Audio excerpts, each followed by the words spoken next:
মানব ইতিহাসের উষালগ্ন থেকে এক পবিত্র স্থান কালের সাক্ষী হয়ে দাঁড়িয়ে আছে, যার নাম কাবাঘর বা আল্লাহর ঘর। শুধু একটি স্থাপত্য কাঠামো নয়, এটি কোটি কোটি মানুষের হৃদয়ের স্পন্দন, তাদের ইমানের কেন্দ্রবিন্দু। ফেরেশতাদের হাতে প্রথম ভিত্তি স্থাপন থেকে শুরু করে হজরত ইব্রাহিম আলাইহিসসালাম এর পুনর্নির্মাণ এবং পরবর্তীকালের বহু সংস্কার, এই পবিত্র ঘর বহন করে চলেছে এক দীর্ঘ ও সমৃদ্ধ ইতিহাস। আসুন সময় স্রোত পেরিয়ে আমরা সেই সোনালী অতীতে ডুব দেই এবং উন্মোচন করি কাবাঘরের নির্মাণ ও বিবর্তনের বিস্ময়কর কাহিনীগুলো। কাবাঘর, যা বাইতুল্লাহ বা আল্লাহর ঘর নামেও পরিচিত, ইসলাম ধর্মের সবচেয়ে পবিত্র স্থান। এটি সৌদি আরবের মক্কা নগরীর কেন্দ্রে অবস্থিত একটি ঘনক্ষেত্রাকার কাঠামো। শুধু মুসলিমদের ইবাদতের কেন্দ্রবিন্দু নয়, কাবাঘর মানব ইতিহাসের এক প্রাচীন ও গুরুত্বপূর্ণ নিদর্শন। এর নির্মাণ ও পুনর্নির্মাণের দীর্ঘ ও সমৃদ্ধ ইতিহাস রয়েছে, যা কালের বিবর্তনে বহুবার পরিবর্তিত হয়েছে। ইসলামিক বিশ্বাস অনুযায়ী কাবাঘর মানব ইতিহাসের শুরুতেই ফেরেশতাদের দ্বারা নির্মিত হয়েছিল। কুরআন মাজিদে এর সরাসরি উল্লেখ না থাকলেও বিভিন্ন হাদিস ও তাফসির গ্রন্থে এই মতবাদ প্রচলিত আছে। বলা হয়, আল্লাহ তাআলা যখন হজরত আদম আলাইহিসসালামকে পৃথিবীতে প্রেরণ করেন, তখন তিনি আদম আলাইহিসসালাম এর জন্য একটি ইবাদতের স্থান নির্ধারণের নির্দেশ দেন। ফেরেশতারা আল্লাহর নির্দেশে পৃথিবীতে অবতরণ করে কাবাঘরের নকশা তৈরি করেন এবং তা নির্মাণ করেন। এটি ছিল পৃথিবীর প্রথম ইবাদতের ঘর। মতান্তরে হজরত আদম আলাইহিসসালাম নিজেই পৃথিবীতে এসে আল্লাহর নির্দেশে এই পবিত্র ঘর নির্মাণ করেন। দীর্ঘকাল ধরে কাবাঘর এক আল্লাহর ইবাদতের কেন্দ্র হিসেবে বিদ্যমান ছিল।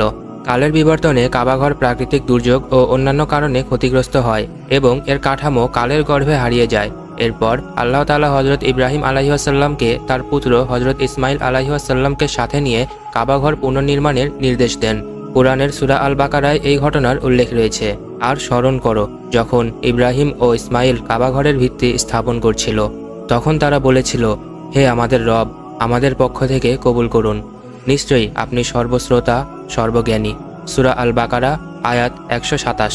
হজরত ইব্রাহিম আলাইহিসসালাম আল্লাহর নির্দেশে কাবাঘরের পুরনো ভিত্তি খুঁজে বের করেন এবং হজরত ইসমাইল আলাইহিসসালাম এর সহায়তায় নতুন করে এর নির্মাণ কাজ শুরু করেন।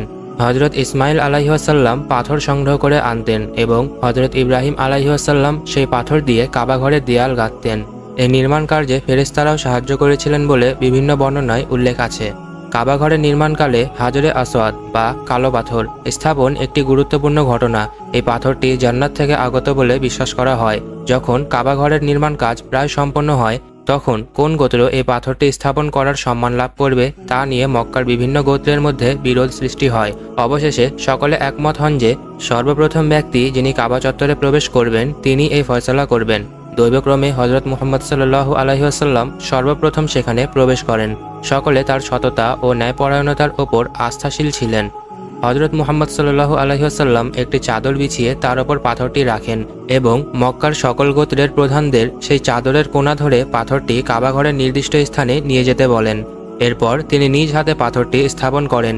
এই বিচক্ষণের সিদ্ধান্তের মাধ্যমে একটি বড় ধরনের রক্তপাত এড়ানো সম্ভব হয়েছিল। হজরত ইব্রাহিম আলাইহিসসালাম কর্তৃক নির্মিত কাবাঘরের কাঠামো সম্ভবত আয়তক্ষেত্রাকার ছিল এবং এর কোনো ছাদ ছিল না। হজরত ইব্রাহিম আলাইহিসসালাম এর নির্মাণের কয়েক শতাব্দী পর কাবাঘর প্রাকৃতিক দুর্যোগ ও জরাজীর্ণতার কারণে দুর্বল হয়ে পড়ে। আনুমানবিক 600 খ্রিস্টাব্দে, অর্থাৎ হজরত মুহাম্মদ সাল্লাল্লাহু আলাইহি ওয়াসাল্লাম এর নবুয়ত লাভের কিছু পূর্বে মক্কার প্রভাবশালী কুরাইশরা কাবাঘর ভেঙে নতুন করে নির্মাণের সিদ্ধান্ত নেয়। কুরাইশরা কাবাঘর নির্মাণের জন্য হালাল উপার্জন ব্যবহার করার ব্যাপারে একমত হয়েছিল। নির্মাণ কাজ শুরু হওয়ার পর যখন হাজরে আসওয়াদ স্থাপনের সময় আসে, তখন পূর্বেকার মতো আবারও গোত্রগুলোর মধ্যে বিতর্ক সৃষ্টি হয়। এই সমস্যার সমাধান হজরত মুহাম্মদ সাল্লাল্লাহু আলাইহি ওয়াসাল্লাম যেভাবে করেছিলেন তা পূর্বেই উল্লেখ করা হয়েছে। কুরাইশদের নির্মাণকালে কাবাঘরের কাঠামো কিছুটা পরিবর্তিত হয়। তারা এর উচ্চতা বৃদ্ধি করে এবং এর ওপর একটি ছাদ নির্মাণ করে। এছাড়াও তারা কাবাঘরের উত্তর দিকে একটি প্রাচীর যুক্ত করে, যা হাতিম নামে পরিচিত। আর্থিক সংকটের কারণে তারা হজরত ইব্রাহিম আলাইহিসসালাম কর্তৃক নির্মিত পূর্ণ আয়তাক্ষেত্রাকার কাঠামো বজায় রাখতে পারেনি। হাতিমের ভেতরের অংশটি মূলত কাবাঘরের অংশ ছিল। হজরত মুহাম্মদ সাল্লাল্লাহু আলাইহি ওয়াসাল্লাম নবুয়ত লাভের পর মক্কার মুশরিকদের দ্বারা কাবাঘরে মূর্তি স্থাপন ও বিভিন্ন কুসংস্কারমূলক কার্যকলাপ প্রত্যাখ্য করেন।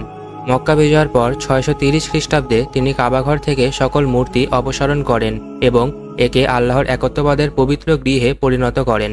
মক্কা বিজয়ের পর হজরত মুহাম্মদ সাল্লাল্লাহু আলাইহি ওয়াসাল্লাম কাবা ঘরের পুরনো ভিত্তি অনুসারে এটিকে পুনর্নির্মাণ করার ইচ্ছা পোষণ করেছিলেন, কিন্তু রাজনৈতিক স্থিতিশীলতা ও নতুন মুসলিমদের অনুভূতির কথা বিবেচনা করে তিনি তাৎক্ষণিকভাবে তা করেননি।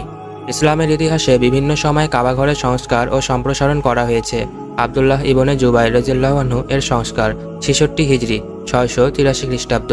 উমাইয়া খিলাফতের সময় মক্কায় অবরোধের ফলে কাবাঘর ক্ষতিগ্রস্ত হয়। আবদুল্লাহ ইবনে জুবাইর রাদিয়াল্লাহু আনহু কাবাঘরের ভেঙে যাওয়া অংশ মেরামত করেন এবং হাতিমের অংশটিকে মূল কাঠামোর সাথে যুক্ত করে হজরত ইব্রাহিম আলাইহিসসালাম এর মূল নকশা অনুসারে পুনর্নির্মাণ করেন। তিনি কাবাঘরের দরজাও মাটি থেকে উপরে স্থাপন করেন। উমাইয়া খলিফা আব্দুল মালিকের সংস্কার 74 হিজরি 693 খ্রিস্টাব্দ। আবদুল্লাহ ইবনে জুবাইর রাদিয়াল্লাহু আনহু এর শাহাদাতের পর উমাইয়া খলিফা আব্দুল মালিক তার গভর্নর হাজ্জাজ বিন ইউসুফের মাধ্যমে কাবাঘরের সংস্কার করেন। হাজ্জাজ বিন ইউসুফ আবদুল্লাহ ইবনে জুবাইর রাদিয়াল্লাহু আনহু কর্তৃক যুক্ত করা হাতিমের অংশটি বাদ দিয়ে পূর্বের অবস্থায় ফিরিয়ে আনেন এবং দরজাটিও পুনরায় নিচুতে স্থাপন করেন। ওসমানীয় যুগের সংস্কার। ওসমানীয় সুলতানদের সময়ও কাবাঘরের বিভিন্ন সময়ে সংস্কার করা হয়েছে। এর দেয়াল মজবুত করা হয়েছে এবং ভেতরের কাঠামোতে কিছু পরিবর্তন আনা হয়েছে। সৌদি আরবের সংস্কার। সৌদি আরব প্রতিষ্ঠার পর থেকে কাবাঘরের রক্ষণাবেক্ষণ ও সম্প্রসারণের ওপর বিশেষ গুরুত্ব দেওয়া হয়েছে। কাবাঘরের চারপাশের মসজিদ আল হারামকে বহুবার সম্প্রসারণ করা হয়েছে, যাতে ক্রমবর্ধমান সংখ্যক হাজিদের স্থান সংকলন করা যায়। কাবাঘরের মূল কাঠামো এখনও পর্যন্ত মূলত অপরিবর্তিত রাখা হয়েছে, তবে এর বাহ্যিক আবরণ গিলাফে কাবা নিয়মিত পরিবর্তন করা হয়। কাবাঘর শুধু একটি স্থাপত্য নিদর্শন নয়, এটি মুসলমান উম্মাহর ঐক্য ও সংহতির প্রতীক। বিশ্বের যে প্রান্তেই কোনো মুসলিম থাকুক না কেন, সালাত আদায়ের সময় তারা এই পবিত্র ঘরের দিকে মুখ করে দাঁড়ান। হজ ও উমরাহর সময় লক্ষ লক্ষ মুসলিম কাবাঘর তাওয়াফ করেন এবং এর বরকত লাভের জন্য ব্যাকুল হন। কাবাঘরের দীর্ঘ ইতিহাস মানবজাতির ঈমান, ত্যাগ ও ঐক্যের এক জীবন্ত দলিল। এর প্রতিটি পাথর কালের সাক্ষী এবং মুসলিমদের হৃদয়ে এর স্থান চিরস্থায়ী ও অপরিসীম।